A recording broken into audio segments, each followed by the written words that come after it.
예배 시리즈 네 번째 시간입니다. 교회에서 가장 빈번하게 사용하는 말 중에 하나는 예배에 관해서 다시 생각해 보고 있습니다.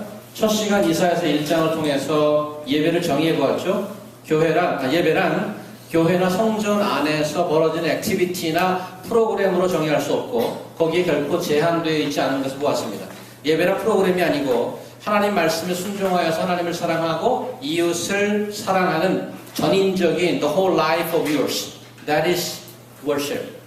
What is worship all about? 그것을 worship이라고 정의했습니다. 두 번째 출애굽기 말씀을 통해서 오늘 일부러 두 번째 시간 말씀을 다시 한번 넣습니다. 관계가 있어서 예배 시작과 근거가 무엇인가를 함께 살펴보았었습니다. 예배 시작은 구원이었음을 보았죠. 역으로 말하면 구원의 결론이 예배라고 할 수 있습니다. 하나님을 예배하기 위해서 구원받은 것입니다. You are to be saved because of the worship after that.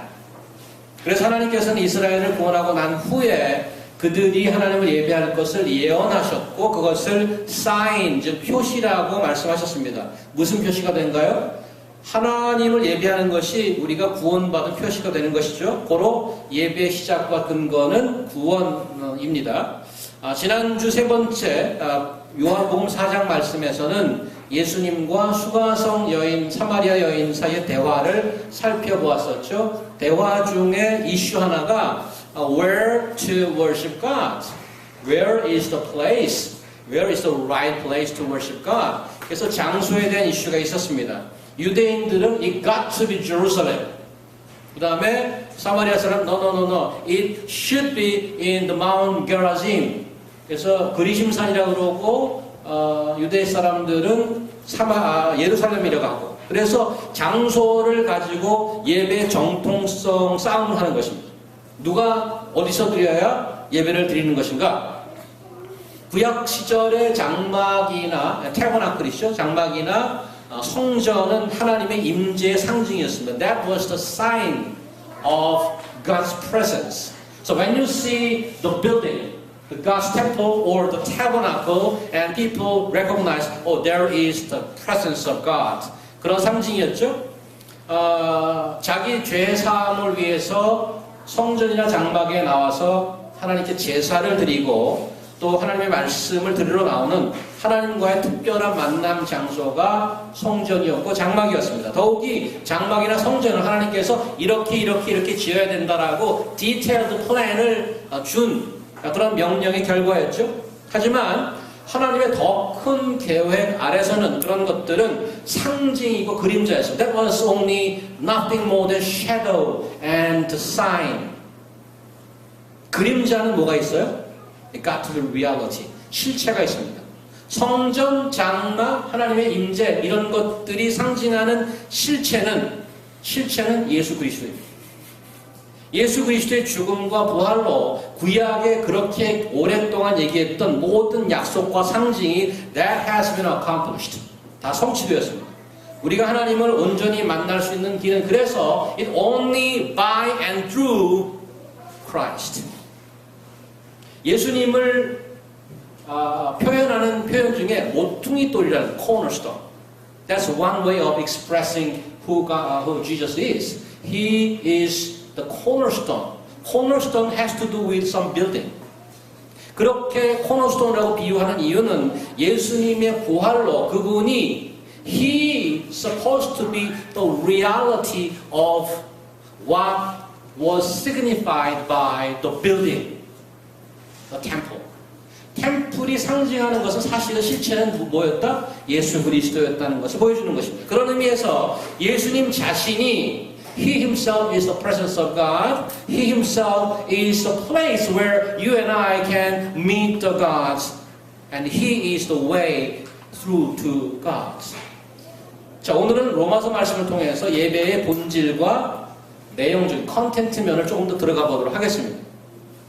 로마서는 기독교의 핵심 교리인 구원과 은혜에 대해서 굉장히 깊고 또 길게 full discussion을 기록하고 있습니다. 바울이 쓴 다른 많은 서신서에 비해 상당히 길고 내용도 복잡하고 doctrine and theory and all about faith is filled, full of that doctrines. 꽉 들어차 있습니다. 근데 로마서가 이렇게 길고 복잡한 것 같아도 딱 두 부분으로 나눌 수 있습니다. 첫 번째 부분은 1장에서 chapter 1 to 11, that's first part, 총 16장까지 되어 있는데 후반부는 12장에서 16장까지. 11장까지가 theology and doctrine, 신학과 교리이고 after chapter 12 and the rest가 모두 application, 적용입니다. 그래서 우리 오늘 읽은 본문, 주보 안쪽에 보면 왼쪽에 있는 본문 12장 1, 2절은 전반부 theological staff and doctrine의 결론, conclusion과 후반부 application의 introduction을 함께 묶어놓은 게 1, 2절입니다. 교리로 가득한 로마서가 우리가 현재 보고 있는 예배에 관련된 이야기를 얼마나 하고 있을까? 로마서에서는 다 뒤져보면 요즘은 뭐 검색 엔진 좋지 않습니까? 예배 딱 찍으면 로마서에 몇 번 나온다고 금세 나와요. 제가 해봤더니 2번밖에 안 나와요. 16장에 걸쳐서.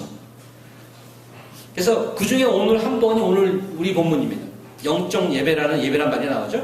그러면 사도 바울은 예배라는 것에 관심이 없는 사람이니까 그렇지 않습니다. 관련 단어의 횟수, 사용 횟수만 가지고 그 주제의 중요성을 논하기는 어렵습니다. 오히려 기독교의 핵심 교리의 결론이 맺어지고 11장까지 그 다음에 적용이 시작되는 그 위치에서 the particular place and Paul used the term worship 예배를 언급했다는 데 주목을 할 필요가 있습니다. 사도 바울은 굉장히 논리적인 사람입니다. 그래서 그의 서신서를 보면 그 논리를 보여주기 위해서 단어 여러 가지 그 중에 특별히 therefore 그러므로라는 단어를 많이 사용합니다. 사도 바울이 그냥 생각나는 대로 이것저것 막 얘기하지 않습니다. Therefore는 앞선 이야기를 근거로 해서 어떤 결론을 맺거나 하니까 사용되는 접속사 아닙니까? 그래서 오늘 본문도 그러므로 이렇게 시작하지 않습니까? 그 얘기는 오늘 본문이 갑자기 튀어나온 게 아니고 앞서서 말한 것들 up to chapter 11, 11장까지 한 얘기를 다 묶어서 based upon what he has already said for last 11 chapters. Now I appeal to you. 그렇게 얘기하는 것입니다. 오늘 본문이 요구하는 사항을 보면 좀 무시무시하죠. 요구가 뭐예요? 너희의 몸을 산 제사로, 산 제물로 드리랍니다. 산채로 제물이 되랄까? It sounds horrible. 산 제물이 된다는 말이 무슨 말일까? 이런 생각을 하죠. 그리고 여러 가지 의문점이 바로 생기기 시작하죠. 먼저 사도 바울은 편지를 쓸 당시에 sacrifice, offering 이렇게 얘기하면 바로 사람들이 다 알아듣습니다. 그 당시에 제물이라고 하면 죄를 사기 위해 제사장들이 동물을 죽여서 피를 흘리고 번제단에 바치는 것을 제물이라고 했습니다. 그래서 모든 제물은 죽여서 드리는 거죠. 피 흘림이 있어야 죄 사함이 있다는 하나님의 그런 명령에 의해서 내가 죽어야 하지만 동물더러 네가 대신 죽어라. 그리고 죽여서 바치는 게 제물입니다. 그런데 오늘 본문에서는 산채로 드려라 그래요. 산채로. 그것도 동물이 아니고 your bodies. 네 몸을 산채로 드려라 이렇게 얘기합니다. 어떻게 가능할까요?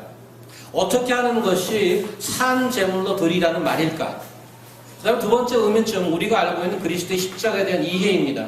하나님은 우리에게 왜 또 다른 제물을 요구하시는 거지? 그리스도께서 십자가에서 자기 몸을 들여 온전한 제물이 되셔서 우리를 구하신 것 아닌가? 그것 이외에 무슨 다른 제물을 또 요구하시는 걸까? 이러한 의문들. 우리의 구원을 위해서 우리가 좀 모자라는 것을 좀 보태야 되는 그런 필요가 있는 것인가?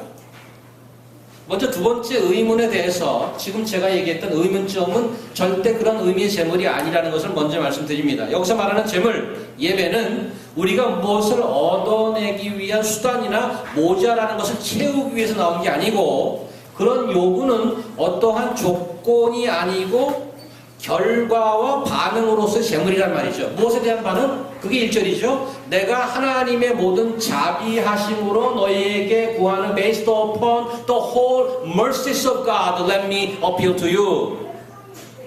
이걸 하면 내가 뭘 들어줄게 하는 요구 조건으로서 그런 요구가 아니고 이미 보았고 경험했고 누리고 있는 하나님의 자비하심 in view of God's mercy. by the mercies of God, in the light of the whole mercies of God, I appeal to you. 하나님의 모든 자비를 근거로 해서 권한단 말입니다.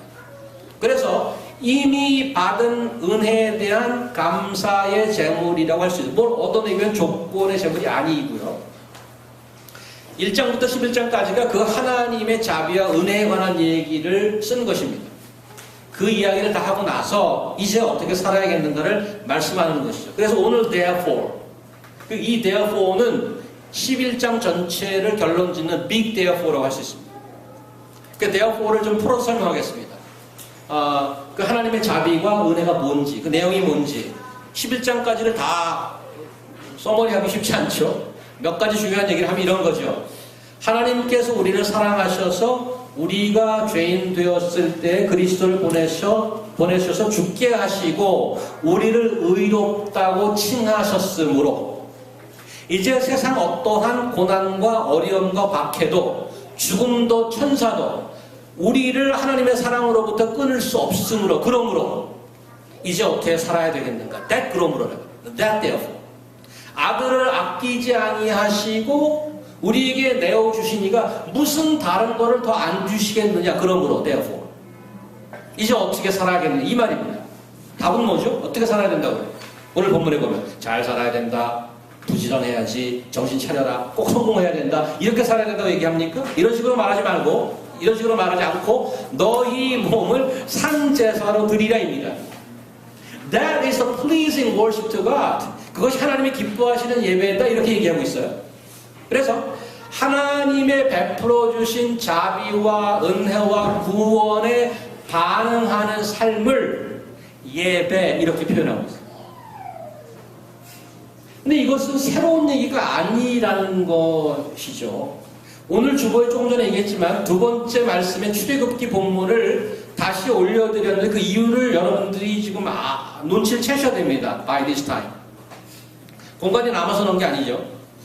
오늘 본문과 똑같은 맥락의 이야기 아니냐 이거죠. 이집트에서 종살이했습니다. 400년간 고생하고 있던 이스라엘 백성을 구하려고 하나님께서 모세를 보냈죠.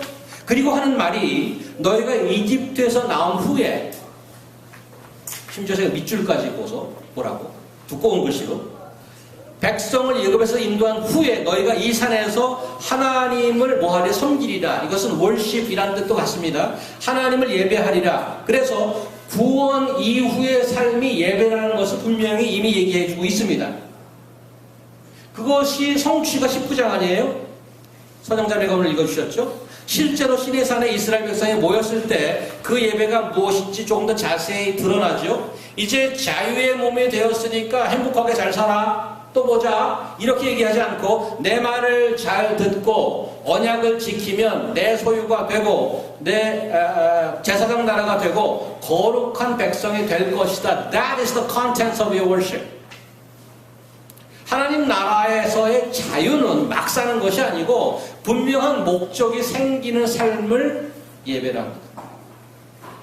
하나님의 소유가 된다는 말은 무슨 말이에요? 내 뜻이 아니라 이제는 하나님의 뜻을 알아내야 한다는 것이고 제사장 나라가 된다는 것은 이제 하나님 앞으로 인도할 대상이 있다는 거잖아요. 그래서 그들을 위해서 미들맨이 돼야 되는 것이고 그들을 위해서 안내자가 돼야 된다는 말이고 거룩한 백성이 돼야 된다는 말은 그 일을 위해서 거룩의 뜻, 특별히 따로 떼어져 set apart for a particular purpose. That is what holy is all about. 거룩한 백성이 된다 and you have a special purpose. You are reserved for special task. That's what you're supposed to do after being saved. That's what worship is all about. 오늘 본문과 얼마나 패러라요. 같은 얘기예요. 이런 것들은 그 옛날에 과거에 종살이하는 그 이스라엘 백성에게 모세를 보내갖고 모세한테 야, 그래서 애들한테 이거 얘기해봐. 너희들 이거 다 지키면 내가 꺼내줄게. 이렇게 얘기하지 않았어. 이미 다 꺼내놓고 한 얘기예요.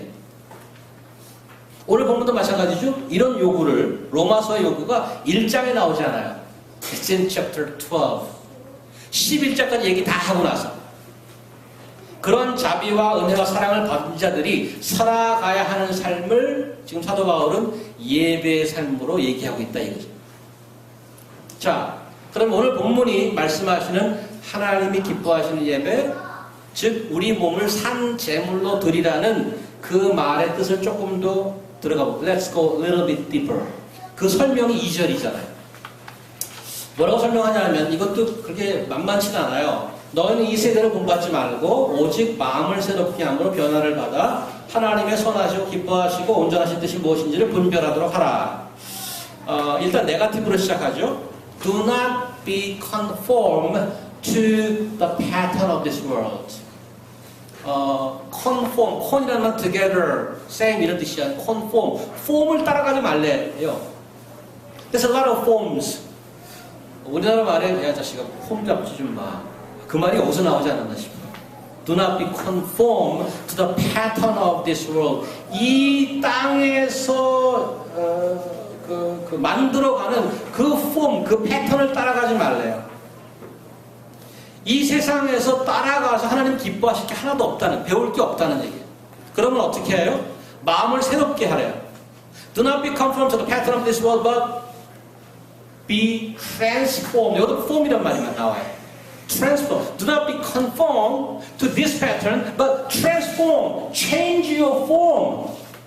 폼을 바꾸라는 거. 어떻게 바꿔? By renewing your mind. 마음을 새롭게 함으로써 폼을 바꿔요.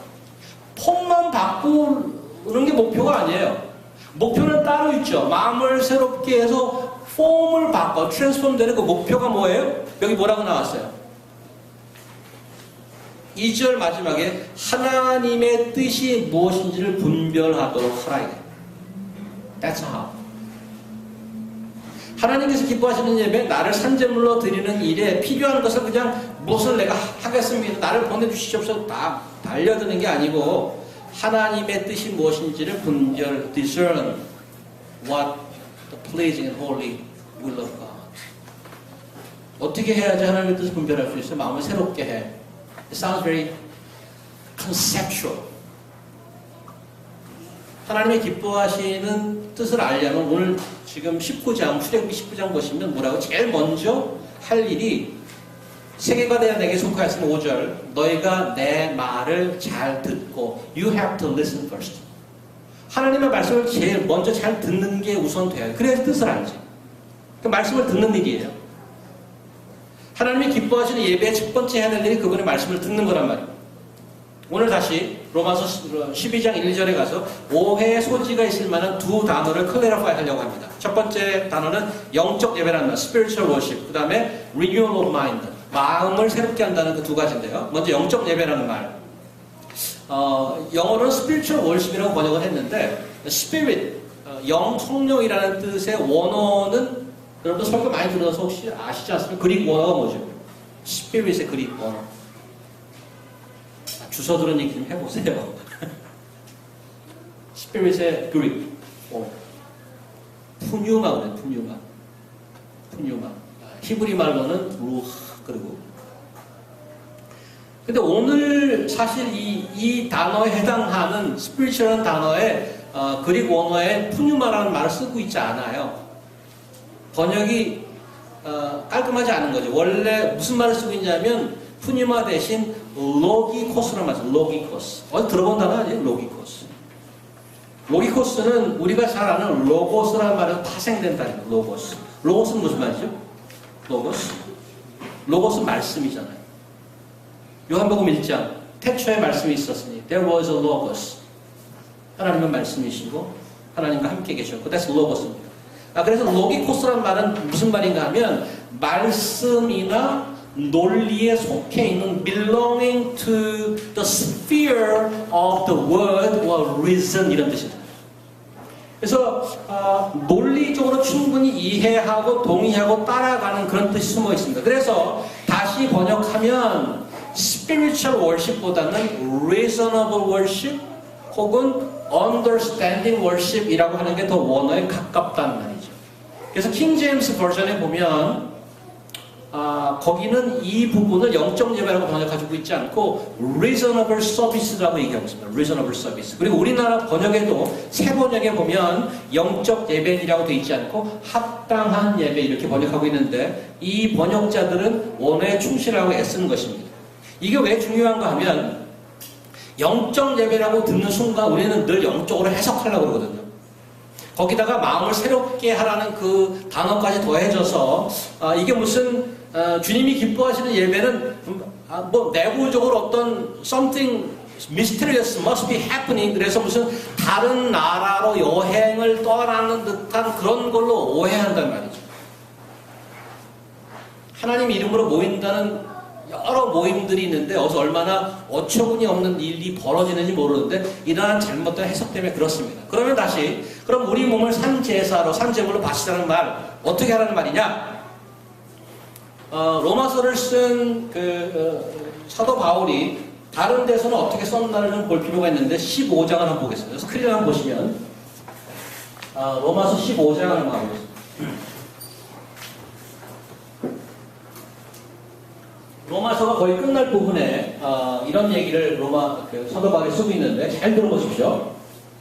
이 은혜는 곧 나로 이방인을 위하여 그리스도 예수의 일꾼이 되어 하나님의 복음의 제사장 직분을 하게 하죠. 여기 보면 제사장이란 말이에요. 제사장은 구약에 예배하는 거잖아요. 잘 들어보세요. 제사장 직분을 하게 하사 이방인을 제물로 드리는 그것이 성령 안에서 거룩하게 되어 받으심직하게 하려 함이라. 이방인을 제물로 드리는데 근데 그것을 하나님이 please to receive 하나님께 받을 만한 오늘 그 본문과 많이 흡사한 부분이 있죠. 그래서 한번 보세요. 그런 걸 하실 수 있죠. 내가 그리스도 예수 안에서 하나님의 일에 대해 자랑하는 것이 있거니와 18절 그리스도께서 이방인들을 순종케 하기 위하여 나로 말미암아 말과 일과 표적과 기사의 능력이며 성령의 능력을 역사하신 것 이외에 내가 감히 말하지 아니하노라. 제가 설명을 좀 드리겠습니다. 바울이 자신의 하는 일을 뭐라고 표현하고 있냐면 구약의 제사 텀으로 얘기하고 있는데 복음의 제사장 직분을 감당했다고 얘기하고 있어요. 그리고 나서 이방인을 제물로 드린대. 이 말은 사람을 죽여서 바치는 그 고대 원시 종교의 휴먼 세크리파이스를 말하는 게 아니잖아. 이방인 예수 믿었어 이거 막 죽여서 바치는 이게 이 얘기가 아니잖아 지금. 그렇죠? 오늘 12장 얘기처럼 이방인을 산 제물로 바친다는 말이잖아. 그죠? 그리고 그것이 하나님께서 받으실 만한 제물이래. 그걸 또 받으신다 하나님께서. 그러면 이방인을 산 제사로 바친다는 말이 도대체 뭘 가지고 그 내용이 뭐냐? 그게 18절인데 지금 뭐라고 되어 있냐? 18절 보세요. 다시 한번. 그렇죠 거기. 그리스도께서 이방인들을 순종케 하기 위하여. 자, this is the change. 이방인들은 원래 하나님을 모르는 자들입니다. 지 마음대로 살던 자들입니다. 사도 바울의 복음의 제사장 역할, 즉 이방인들에게 복음을 전한 거죠. 그런데 그 전한 결과를 가지고 이방인을 제물로 드렸대. 산제물로 드린 거죠. 근데 무슨 내용이냐? 산제물로 드린다는 것이 이방인이 지 마음대로 살다가 이제는 순종하는 자로 바뀐 그 사실을 가지고 예수님 하나님께서 받으실 만한 제물이라고 얘기하신 거예요. Are you following me? 이해하셨어요? 그래서 바울이 복음의 제사장직을 통해서 이방인이었던 자들이 지 마음대로 막 살던 사람들이 예수 그리스도를 순종하는 삶으로 살게 된 것을 가지고 하나님께서 받으실 만한 재물이라고 얘기하셨단 말이죠. 그래서 마음을 새롭게 하여 하나님의 뜻을 분별한다는 오늘 본문을 지금 15장에서 설명해 주는 거 아닙니까? 그래서 하나님의 뜻이란 뭐냐? 하나님의 말씀, 즉 복음을 듣고 지 마음대로 살던 사람이 마음을 새롭게 하여서 그리스도를 주인으로 삼고 그분을 새로운 주인으로 삼고 그분의 말씀을 따라 사는 것, that is the will of God. 그게 하나님이 기뻐하시는 합당한 예배라고 지금 성경에서 얘기하고 있잖아요. 그게 내 몸을 산제사로 드린다는 말의 1차적이고 펀더멘탈한 미닝이란 말이죠. 우리 잘 부르는 찬양 중에서는 I try to remember, 근데 멜로디가 생각이 안 나. 내 마음을 드리냐 혹은 삶을 드리냐 이런 표현 잘 쓰지 않습니까? 근데 오늘 본문에 보면 내 마음을 드려라, 삶을 드려라 하지 않고 다른 텀을 썼어요. 뭐로 쓰냐면 머리를 드려라, 손을 드려라, 발을 드려라, 손가락을 드려라, 재능을 드려라 이런 말 안 쓰고 몸을 드리라고 그러잖아요. Offer your bodies. 이거 뉘앙스가 확 달라지는 얘기예요. 마음을 드리고 삶을 드리라는 얘기를 하도 많이 써서 그런지 it sounds very conceptual again. very vague. 좀 모호해. 그리고 굉장히 시적이야 또. 뭘 드리라는 거죠. 제 삶을 드립니다. 드린 게 뭐가 있어? 마음을 드립니다. 뭘 드리게? 마음. 뭘 드리려고? 근데 오늘 성경에 몸을 드리래. 몸. 마음이나 재능 드린단 말 자주 하는데 하나님께서 몸을 드리라 그러면 몸을 드리십시오. 몸을 드리시라고. 몸을 드리는 자는 마음도 함께 가지만 마음만 드린다고 말만 하는 사람 몸은 좀채로 한 겁니다. 성경이 이런 말, 내 보물이 있는 곳에 내 마음도 간다. 내가 가치를 두고 있는 곳에 몸도 갑니다. 미술에 관심 있는 사람은 모마 부지런히 다니잖아요. 다음 주에 무슨 전시가 어디 있는 거 다 꿰고 있습니다. 야구에 관심 있으면 개인들 세인트루이스, 보스턴 레드삭스, 양키스 선수들 다 이름 다 알고 타율 다 알아.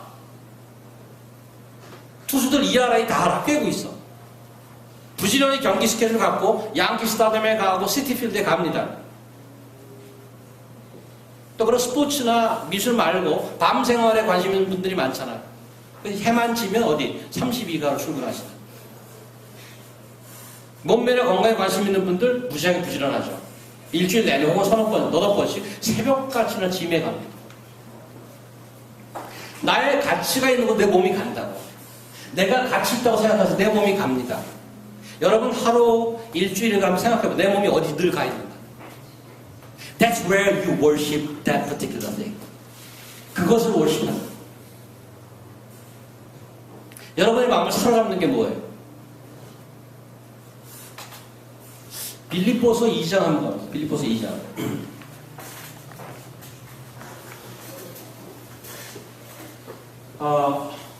지금 예배를 설명하려고 이 reference verse를 하나 드렸습니다.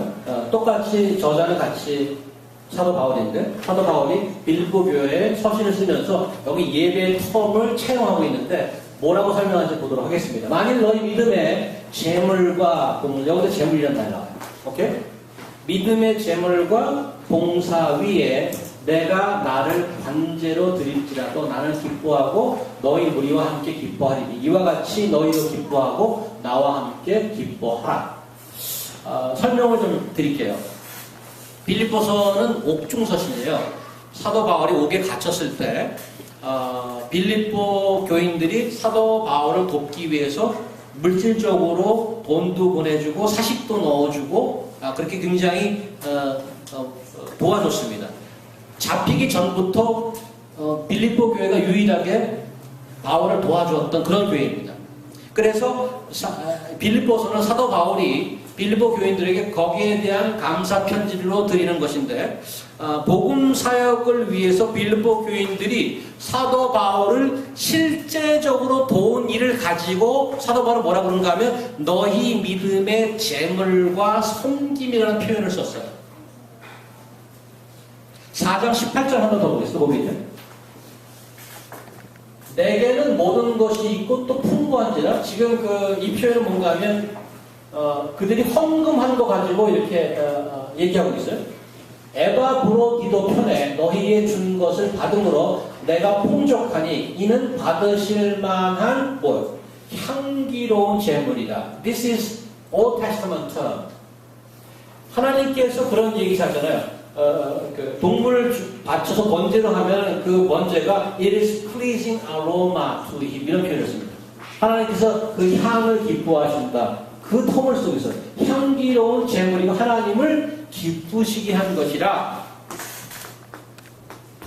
그래서 그들이 하는 재정 지원을 구약의 제사통으로 향기로운 제물이라고 그러고 하나님을 기쁘시게 하는 것이라고 묘사하고 있는데, 다시 말하면 포인트는 뭔가 하면 빌립보 교인들이 사도 바울이 다니면서 선교 사역하고 힘들어하고 감옥에 갇히고 이런 쭉 그 시간을 지내면서 돈도 보내고 그 재정 지원도 하고 사식도 보내고 이렇게 실제 도운 것을 뭐라고 표현하냐면 하나님께 드린 예배라고 얘기하고 있다고.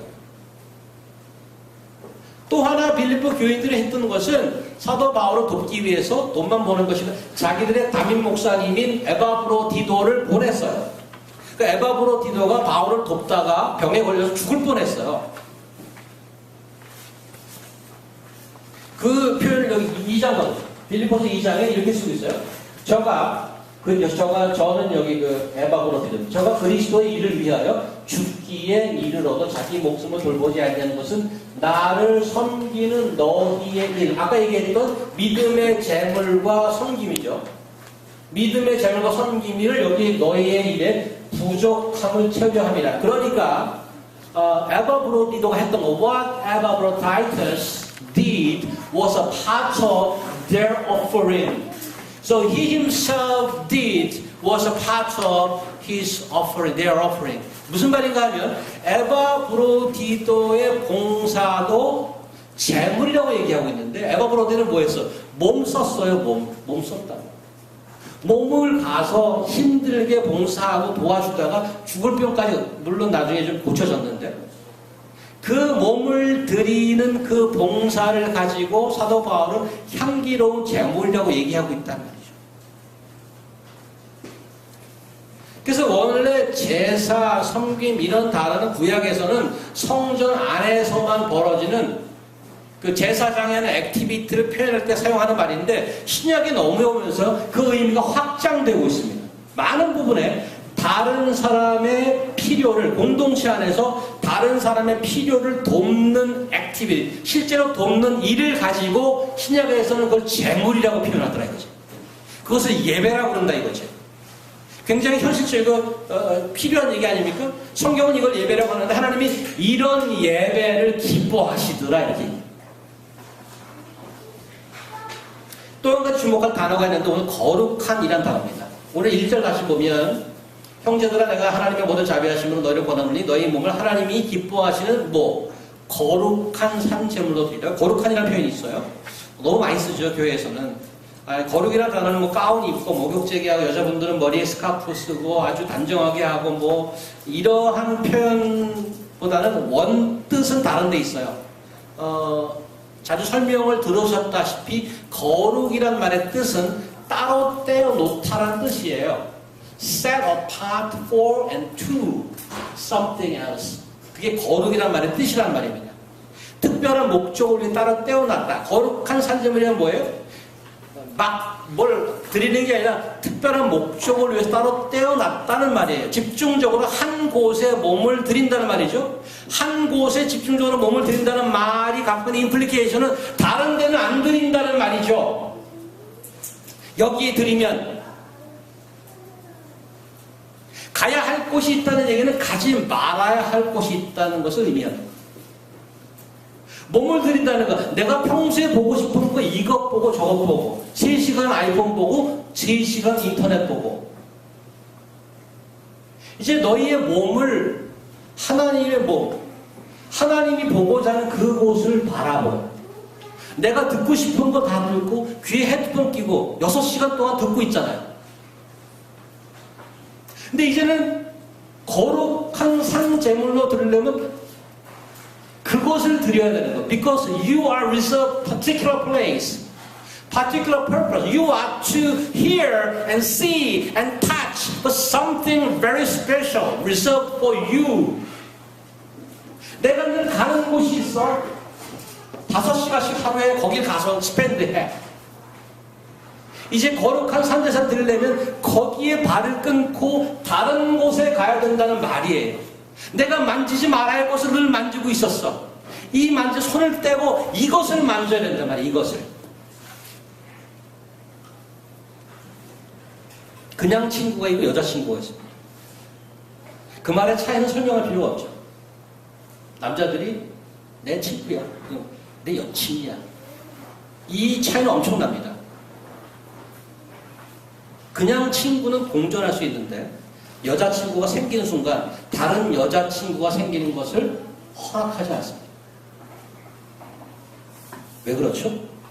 왜 그러냐 하면 여자친구라는 말 안에 거룩이라는 말이 포함되어 있기 때문에 그렇습니다. 제 말은 본질적인 의미의 거룩이란 말입니다. 특별히 따로 떼어놓기 시작했다는 것, 여자친구라는 말에 들어가는 의미가. 메리가 내 여자친구가 되는 순간 다른 모든 여인들은 그냥 친구가 되어버릴 수밖에 없어요. 아무리 귀여운 줄리라도, 아무리 살랑거리는 긴머리 레베카라도, 아무리 깜찍한 지영이라도 모든 여인을 그냥 친구일 수밖에 없습니다. 메리가 내 여친이 되는 순간 내 몸을 하나님의 거룩한 산제사로 드리는 순간 다른 모든 액티비티는 하나님과 필적할 수 없다니. 하나님께 드리는 나의 몸을 다른 곳에 동시에 드릴 수 없다니. 그에게 드리는 나의 마음을 다른 곳에 빼앗기면 안 되는 것이 그의 거룩함에 더럽혀지는 것입니다. 수도원에 들어간 얘기가 아닙니다. 수도원에 들어가라는 얘기가 아니고 얼마든지 좋고 귀한 친구로 관계를 유지할 수 있습니다만 하나님께 드리는 거룩한 나의 몸을 섞을 수는 없습니다. 복음에 순종하는 것은 예수께서 나의 주인이 된다는 말이고 예수께서 나의 주인이라는 말은 그의 말씀에 순종한다는 말이고 그의 말씀에 순종한다는 말은 다른 모든 말, 다른 모든 액티비티는 그 말씀 아래, 권위 아래 놓인다는 것입니다. whatsoever. 그래서 예수를 따르는 일, 하나님이 기뻐하시는 예배 이런 것은 액세서리나 취미생활이 될 수 없다. 그게 내 몸을 드려라 라는 말의 뜻입니다. 올인 하라는 겁니다. 삶의 어드바이스를 받거나 상담 신청하거나 세미나를 듣는 것이 예수 믿는 것이 아닌가. 이사 가서 예수님과 함께 사는 것입니다. 물론 serious. 하나님 억지로 머리채를 끌어다가 너 이리 와. 나랑 같이 살아. 그렇게 억지로 하지 않습니다. 그래서 하나님께서 기다리시죠. 그래서 오늘 본문이 In the view of God's mercy, let me appeal to you. I've been waiting for the last 20 years. Would you mind joining me to live with me for the rest of your life, full time?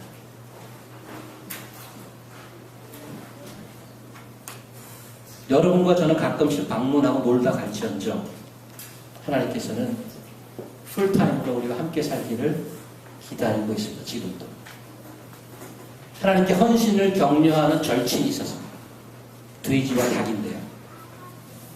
좀 더 똑똑한 닭이 돼지에게 보냈습니다. 넌 뭘 하나님께 드릴래? 나는 신선한 달걀을 매우 하나님께 바칠 거야. 너는 햄을 드리도록 해라.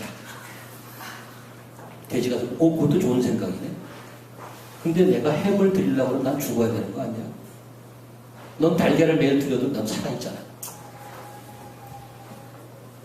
재미있는 비유지만 하나님께서 우리가 다시 일부러 딜하는 것을 허락하셨습니다. 우리와 올인해서 함께 가기를 원하십니다. 사도 바울이 로마서를 쓰면서 11장에 걸쳐 아주 길고 깊게 하나님의 은혜와 자비를 설명했습니다. 그것을 근거로 해서 우리 몸을 거룩한 산제사로 드리려고 권면했습니다. 그리고 그것에 대한 설명, 사실 rest of the chapters 12장 3절 이후에 그 설명이 쭉 나오는데 다음번 설교에 좀 더 자세히 다루겠지만 오늘 말씀을 마무리하면서 내 몸을 거룩한 산제사로 드리는 것, 하나님이 기뻐하시는 예배의 내용과 그 예배가 이루어지는 컨텍스트, 마당이 무엇인지를 리마인드 한번 하고 가려고 합니다. 로마서 12장 뒷부분을 한번 보도록 하겠습니다. 있습니까? 없군요. 제가 나중에 제가 읽겠습니다. 로마서 12장 뒷부분을 한번 여러분 성경 갖고 보십시오. 몇 절만 보겠습니다. 로마서 12장 오늘 본문 바로 직후에 3절에서 5절을 먼저 제가 읽겠습니다. 잘 보십시오. 로마서 12장 3절에서 5절 제가 읽습니다. 내가 내게 주신 은혜를 말미암아 너희 각 사람에게 말하노니, 사실 영어에서는 for로 시작합니다. 왜냐하면 이렇게 시작합니다. 그 얘기는 뭔가 하면 1장 1, 2절에 12장 1, 2절에 계속해서 논리가 연결되는 거죠. 내게 주신 은혜를 말미암아 너희 각 사람에게 말하노니 마땅히 생각할 그 이상의 생각을 품지 말고 오직 하나님께서 각 사람에게 부어주신 믿음의 분량대로 지혜롭게 생각하라. 각 사람이라는 말 나왔어요. 4절 우리가 한 몸에 많은 지체를 가졌으나 모든 지체가 같은 기능을 가진 것이 아니니. 5절 이와 같이 우리 많은 사람이 그리스도 안에서 한 몸이 되어 서로 지체가 되었느니라. Listen very carefully. The context where you apply your worship life is given here as a community life. This is very challenging. Let me explain some more. 10절 보세요. 12장 10절 형제를 사랑하여 서로 우애하고 존경하기를 서로 먼저 하며 부지런하여 게으르지 말고 열심을 품고 주를 섬기라. 소망 중에 즐거워하며 환난 중에 힘쓰며 기도에 항상 힘쓰며 성도들의 쓸 것을 공급하며 손 대접하기를 힘쓰라. Which is part of pleasing worship to God. 우리가 이 부분을 어려워하는 이유가 있습니다. 지금 예배 산제사로 드리라는 하나님이 기뻐하시는 예배 얘기하면서 계속 나오는 말이 뭔가 하면 너의 몸을 드려라. 어디에서? The bigger body에서. 지체를 얘기하고 몸을 얘기하는 것은 공동체를 얘기하는 거잖아요. 그죠? 그 공동체가 하나님께 드리는 예배 컨텍스트. 공동체에서 나를 바라보는 패러다임 시프트가 필요한 것입니다. 무슨 말인가 하면 우리의 핵심적으로 어려워하는 부분, 다시 말해서 죄의 본질이 뭔가 하면 I am the center of the universe. That is the essence of sin. 그런데 그런 나를 데리고 산제사를 드려라. 드릴게요. 얘기하세요. 드릴게.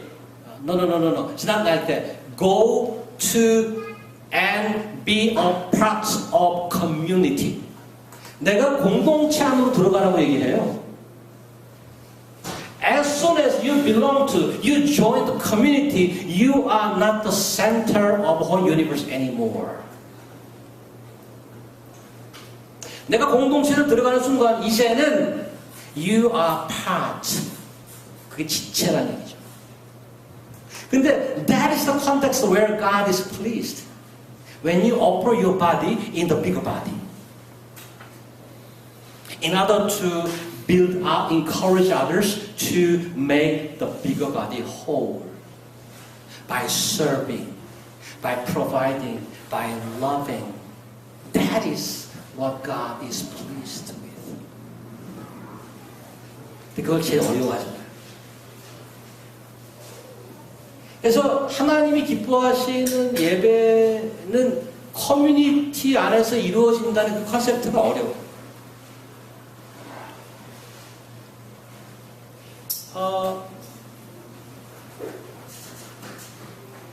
내가 세상의 중심이 아니라는 것을 뼈저리게 느끼게 하는 마당이 있는 남자는 군대죠. 군대 가기 전까지 그냥 왕처럼 살았잖아요. 집에서 해주는 밥 다 먹고 숟가락으로 떠줘야지 먹잖아요. 차려놓으면 그거 넘어다니십니다. 그것도 안 먹고. 군대 가니까 내일 왕부터 주워 맞기 시작. 개야 이거. 왕이 아니야. 갑자기 개가 되잖아. 너무 맞다가 보니까. 그 두 번째 챌린지가 결혼입니다. 사랑한다고 결혼했는데 난 죽고 못 살아 이 사람은. 그렇게 결혼했는데 결혼하자마자 바로 왼수가 되거든.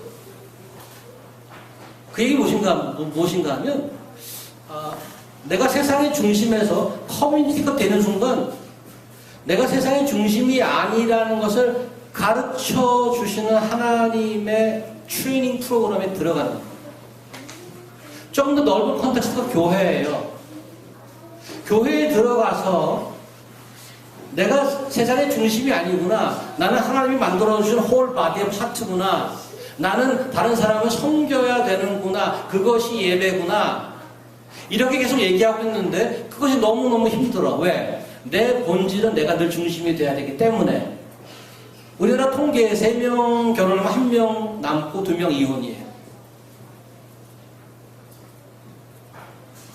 안 된가요?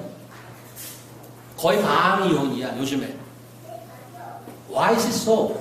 죽고 못 살다고 결혼했는데 왜 그래?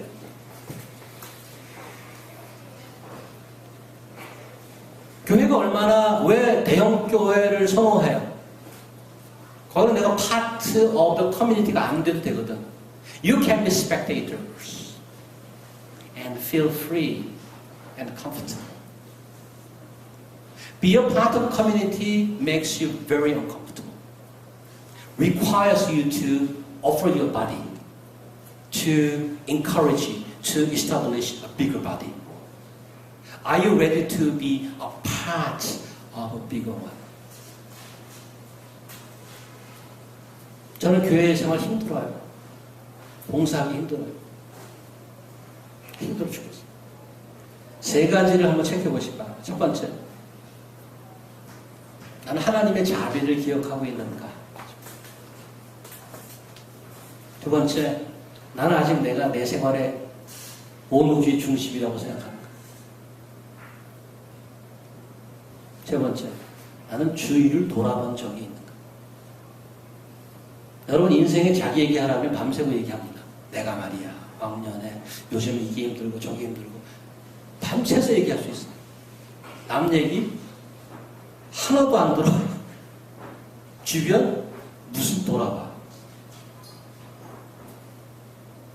내가 힘든 이유가 그 3가지를 한번 체크해 보세요. Why I'm so suffering? 왜 하나님이 기뻐하신 예배가 되지 못해요? 한 번도 주변을 돌아본 적이 없고 한 번도 내가 나의 중심이라는 것에서 깨달아 본 적이 없고 한 번도 내가 part of the community라는 적을 고백하고 생각해 본 적이 없었어요.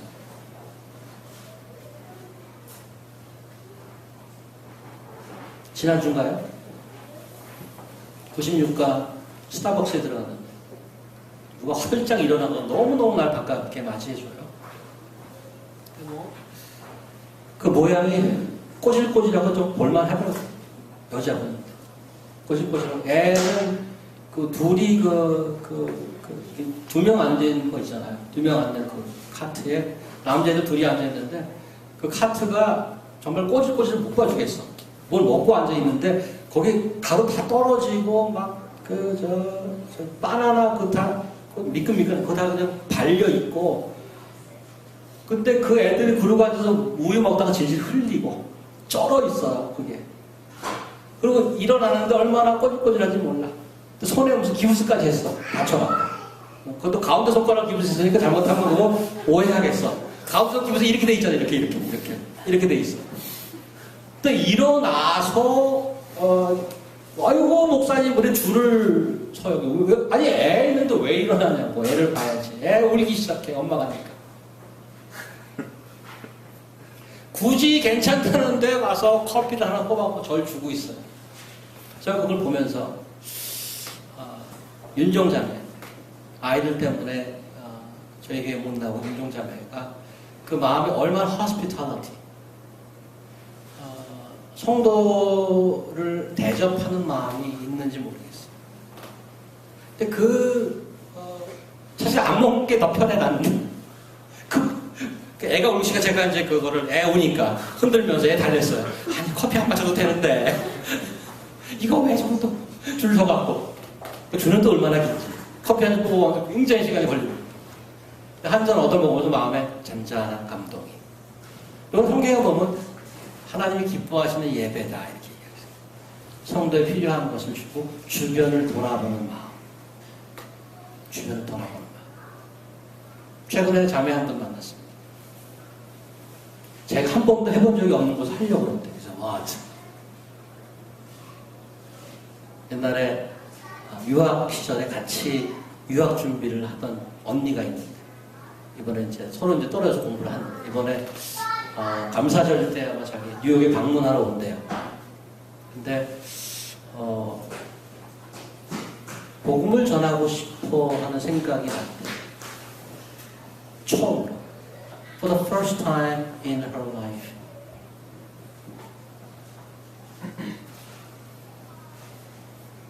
하나님 보시기에 that is pleasing worship to. 그 한 영혼이 불쌍하고 한 영혼이 사랑스러워서 이제는 내가 영원히 갈 길에 Why don't you join me? 그 일을 위해서 한 달 남았는데 지금부터 준비하고 기도해야 되겠다. Isn't it beautiful worship? Have you ever looked around where you are? 힘드세요? 하나님의 자비를 기억하십시오. 얼마나 풍성하게 그동안 보셨는지. 힘드세요? 얼마나 본인이 셀프-센터드 되어 있는지 한번 체크해보세요.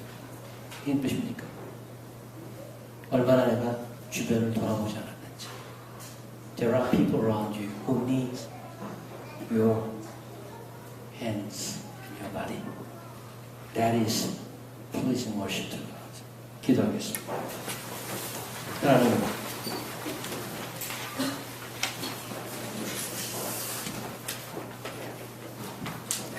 하나님의 자비가 저희로 하여금 주변을 돌아보게 하고 공동체를 세우게 하고 하나님의 나라가 실제한다는 것을 증거하게 하시는 일 감사합니다. 예배의 새로운 면을 가르쳐 주시는 일 감사합니다. 저희가 살아가면서 제 몸이 산제사로 바쳐지는 공동체를 세워가는 그런 예배자를 수 있도록 하나님 인도하여 주시옵소서. 예수님의 이름으로 기도합니다.